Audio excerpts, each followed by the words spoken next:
Hello दोस्तों। Earnings bye stocks में आपका स्वागत है। आज हम डिस्कस करेंगे एक वायर्स बनाने वाली एक ऐसी कंपनी जिसने पिछले कुछ सालों में मल्टी बैगर रिटर्न दिए हैं। इसका नाम है पॉलीकैब। ये वायर्स के साथ साथ आजकल फैंस, इलेक्ट्रिक गीज़र, लाइट्स आजकल ये सब भी सप्लाई कर रही है। तो इस कंपनी की शुरुआत 1968 में एक छोटी सी दुकान से शुरू हुई थी मुंबई में, और आज इसकी प्रेजेंस 43 कंट्रीज में है अराउंड द ग्लोब। इनकी मैन्युफैक्चरिंग फैसिलिटी खुद की है और इन्होंने काफ़ी अच्छी ग्रोथ पिछले कुछ सालों में दिखाई है।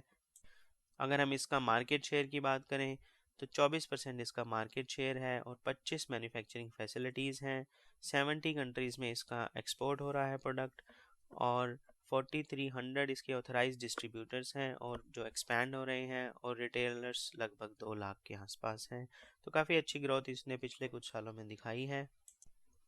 अगर हम एनालिस्ट की रेटिंग की बात करें तो सभी इसमें बाई की रेटिंग दे रहे हैं, और आनंद राठी में ब्रोकरेज ने इसमें बाई की रेटिंग दी है और टारगेट प्राइस है 6430। गोल्डमैन सैक्स का टारगेट प्राइस है 5750। सिटी का टारगेट है 6276। एक कोटक सिक्योरिटीज ने इसमें सेल की रेटिंग दी है, और जेफरी ने इसमें बाई की रेटिंग दी है और टारगेट है 6220। तो सारे ब्रोकरेज इसमें बाई की रेटिंग दे रहे हैं, और ये शेयर 400-500 रुपये से बढ़कर अभी 5000 के आसपास ट्रेड कर रहा है। और आगे आने वाले में दिनों में भी इसमें ग्रोथ की उम्मीद है, क्योंकि ये जो सेक्टर है वायर्स बनाने का, जैसे जैसे कंस्ट्रक्शंस हो रही है, नई नई बिल्डिंग्स बन रही हैं, तो वायर्स की नीड है। तो इस सेक्टर में ग्रोथ भी इनएविटेबल है। तो इस सेक्टर के ग्रोथ के चलते इस शेयर में भी हमें काफ़ी अच्छी ग्रोथ दिख सकती है। गोल्डमैन सैक्स में इसमें बाई की रेटिंग दी है, जिसके 4 कारण हैं। पहला कि ये इस कंपनी की CAGR 13% वो अनुमानित कर रहे हैं नेक्स्ट 5 ईयर्स के लिए। और दूसरा कि इसके 12,000 SKU हैं, स्टॉक कीपिंग यूनिट, जिनमें इनके रिटेल स्टोर हैं और ये सप्लाई करते हैं। तीसरा, इस कंपनी ने एक्स्ट्रा हाई वोल्टेज सेगमेंट में भी अपनी इन्वेस्टमेंट करी है। चौथा कि FMEG बिजनेस में भी ये काफ़ी अच्छी ग्रोथ दिख रही है। FMEG बिजनेस जैसे कि पंखे, इलेक्ट्रिक हीटर, गीज़र एट्सेट्रा, इन सब में भी इसने काफ़ी अच्छी ग्रोथ देखने को मिल सकती है। अगर हम इसके रिटर्न्स की बात करें तो पिछले 6 महीने में इसने 54% के रिटर्न दिए हैं, और अगर मैक्सिमम चार्ट की बात करें तो 700% के रिटर्न दिए हैं। मतलब कि ये शेयर अपने इनिशियल IPO प्राइस से 7 टाइम्स हो चुका है। इस शेयर की मार्केट कैप 79,264 करोड़ है, मतलब कि अब ये लार्ज कैप कंपनी बन गई है। इसका PE 49.3 है, जो इंडस्ट्री PE से ज़्यादा है। पर हम आगे देखेंगे कि इसका EPS भी बढ़ रहा है, तो आगे आगे ग्रोथ हो रही है, तो इसका जो प्राइस है वो हमें आगे बढ़ता ही हुआ ही नज़र दिखाई देगा। इसका ROE ROCE दोनों ही 20% से ऊपर है, और डेट टू इक्विटी इसका 0.03 है, मतलब कि ये डेट फ्री कंपनी है। ये डिविडेंड भी अच्छा पे करती है, और इसका RSI 57.6 है। तो ना ही ये ओवरबोट रीजन में है और ना ही ओवरसोल्ड रीजन में है। इसका करंट प्राइस 5280 है, जो अपने ईयर हाई के आसपास ट्रेड कर रहा है, और इसकी फेस वैल्यू 10 की है। तो कल को ये स्प्लिट भी हो सकता है, जो कि एक बहुत ही अच्छी बात है। इस ग्राफ में हम देख सकते हैं कि इसका PE 50.3 से के आसपास ही है, और जबकि EPS 53.4 से बढ़कर 107.2 हो चुका है। तो पी चाहे इंडस्ट्री से ज़्यादा है, बट इसका अर्निंग पर शेयर जो है बढ़ रहा है। तो इसका मतलब है कि ये है तो महंगे वैल्यूएशंस पर, बट अर्निंग पर शेयर बढ़ रहा है, तो आगे भी इसका प्राइस हमें बढ़ता हुआ ही दिखाई देगा।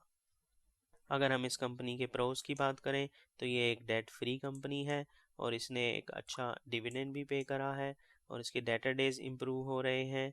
और अगर हम इसके प्रॉफिट ग्रोथ और सेल्स ग्रोथ और CAGR की बात करें तो काफ़ी अच्छी परसेंटेज हमें दिख रही है। इसके जो रिजर्व्स हैं 7045 करोड़ हैं, जबकि बोरोइंग सिर्फ 213 करोड़ है। तो ये एक ऑलमोस्ट डेट फ्री कंपनी है। अगर हम इसके फाइनेंशियल्स की बात करें तो मार्च 2014 में इसकी सेल 3986 करोड़ थी, जो बढ़कर 14108 करोड़ तक पहुंच चुकी है, और इस साल ये 16000 करोड़ की सेल कर चुका है। अगर हम ऑपरेटिंग प्रॉफिट मार्जिन की परसेंटेज की बात करें तो 8% से बढ़कर ये 14% तक पहुंच चुका है। तो इसका जो मार्जिन परसेंटेज है वो भी इंक्रीज हो रहा है, और जो नेट प्रॉफिट है 89 करोड़ से बढ़कर 1622 करोड़ तक पहुंच चुका है। और उसी तरह EPS भी जो 12.6 था अब 107.2 हो गया है। और डिविडेंड भी देखें अगर हम तो 8% का डिविडेंड बढ़कर अब 24% हो चुका है। तो इसके financials year on year basis पे बढ़ते ही जा रहे हैं।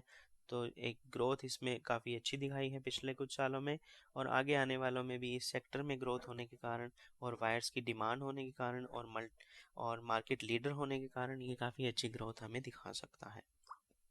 अगर हम शेयर होल्डिंग पैटर्न की बात करें तो इसके प्रमोटर्स में इसने थोड़ी सी अपनी शेयर होल्डिंग घटाई है, 67.97 से घटकर 65.91 हो गई है। बट साथ ही साथ 6.44 जो एफआईएस की होल्डिंग थी वो 12.411 हो गई है। तो एक तरफ प्रमोटर ने होल्डिंग घटाई है थोड़ी सी, तो उसी तरफ ये डीआईएस और एफआईएस ने अपनी होल्डिंग्स बढ़ाई हैं। अगर हम आजकल की न्यूज़ की बात करें तो MSCI इंडेक्स, जिसको जो फॉरेन पोर्टफोलियो इन्वेस्टर हैं इसको ये देखते हैं इन्वेस्टमेंट करने से पहले, तो इसमें 9 इंडियन स्टॉक्स ऐड हुए हैं। उसमें पॉलीकैब भी एक है और दूसरे टाटा मोटर्स वगैरह हैं, तो पॉलीकैब भी इसमें ऐड हुआ है। तो एफआईएस की इसमें अब इन्वेस्टमेंट बढ़ती हुई हमें दिखाई दे सकती है। और साथ ही साथ पॉलीकैब की जो जो ऑर्डर बुक है वो काफ़ी स्ट्रॉन्ग है अगले 4 से 6 महीनों के लिए। तो इस स्ट्रॉन्ग ऑर्डर बुक के चलते और MSCI इंडेक्स में शामिल होने के कारण इसमें और भी इन्वेस्टमेंट हमें दिखाई दे सकती है आगे आने वाले दिनों में।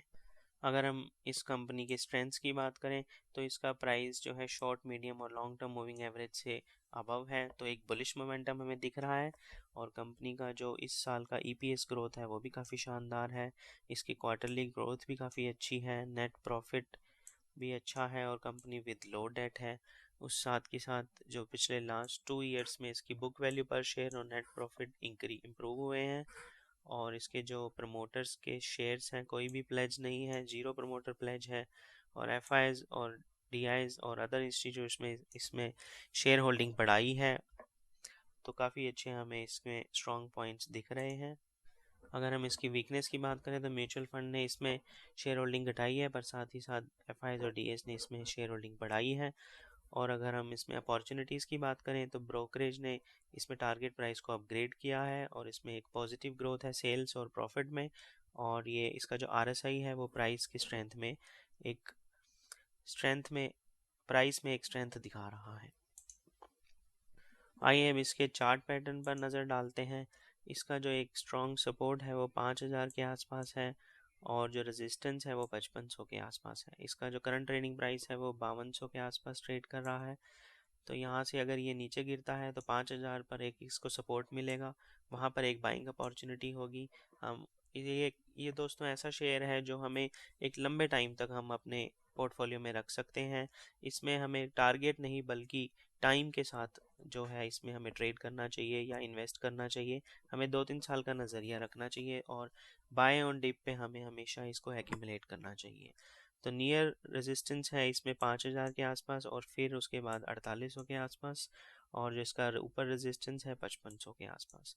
तो बाय ऑन डिप में आप इसमें ख़रीदारी करते चलिए, एक हमें भविष्य में अच्छा रिटर्न दे सकता है। अगर हम इसमें फोरकास्ट की बात करें तो हाई प्राइस 6430 का है, मीन 5392 का है और लो प्राइस 3700 का है।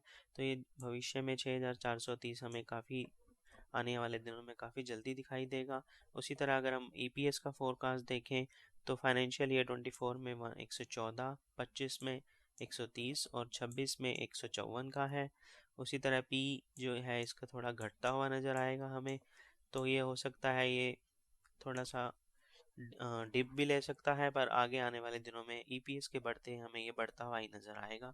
अगर हम रेटिंग्स की बात करें तो 35% इसमें बाई की रेटिंग दे रहे हैं और 27% एनालिस्ट इसमें आउट परफॉर्म की रेटिंग दे रहे हैं और 19% होल्ड की रेटिंग दे रहे हैं और 12% सेल की और 8% अंडर परफॉर्म की।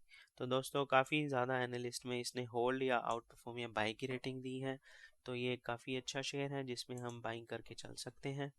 अगर हम इसमें टेक्निकल्स की बात करें तो डेली, वीकली और मंथली बेसिस पर मूविंग एवरेजेस और मूविंग एवरेज क्रॉसओवर और टेक्निकल इंडिकेटर्स हमें बुलिश मोमेंटम का एक इशारा कर रहे हैं। तो दोस्तों ये था एक ऐसा शेयर जो आपके पोर्टफोलियो में ज़रूर होना चाहिए। आप इसमें टारगेट के हिसाब से नहीं बल्कि टाइम के हिसाब से इसमें इन्वेस्ट करें। आप 2-3 साल का नज़रिया कम से कम रखें और बाय ऑन डिप्स पर इसको एक्यूमुलेट करें। दोस्तों ये वीडियो सिर्फ एजुकेशनल पर्पस के लिए बनाई जा रही है, ये कोई बाइंग और सेलिंग रिकमेंडेशन नहीं है। अगर आपको वीडियो अच्छा लगे तो प्लीज़ सब्सक्राइब करें, शेयर करें और लाइक करें। Thank you.